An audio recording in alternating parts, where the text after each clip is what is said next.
weak entity sets? The weak entity sets are the sets that does not have a primary key. What is a primary key? Primary key is an attribute that uniquely identifies an entity. So the weak entity set does not have a primary key and it depends on the strong entity. What is a strong entity? Strong entity is an entity that has a primary key and does not depend on any another entity. Okay.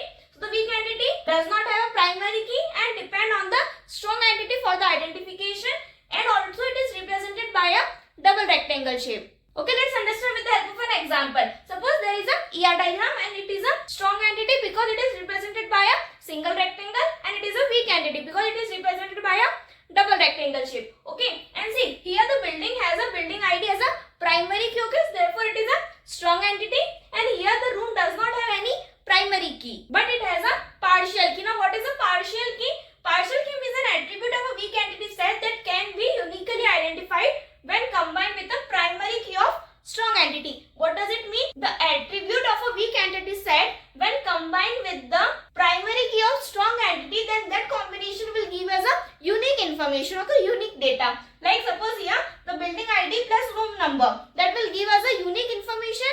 So therefore here the room number is a partial key, and the partial key is represented by the oval shape with dashed underline. Okay, and now next, what is the identifying relationship? See, in the between the building and the room, it is a relationship has, and it is represented by a double diamond shape. Okay, so the relationship between the strong and the weak entity is called as the identifying relationship, and it is represented by a double diamond shape. And yes, one more thing, here it is a double line, here it is a single line. So double line represents the total participation and the single line represents the partial participation.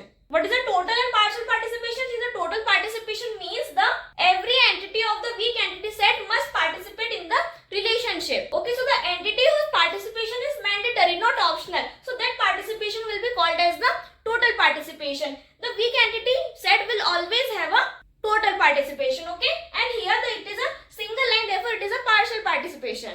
That means here the participation is not compulsory. Okay, it is optional. It may participate in the relationship or it may not participate in the relationship. Okay, so this is about the weak entity set, partial key and the identifying relationship. Now if you want the full explanation of this topic, where I explain all this topic in detail and also explain the total and partial participation difference, so a detailed video link is available in the description box. You can check it, then also subscribe the channel for more such exam oriented concepts.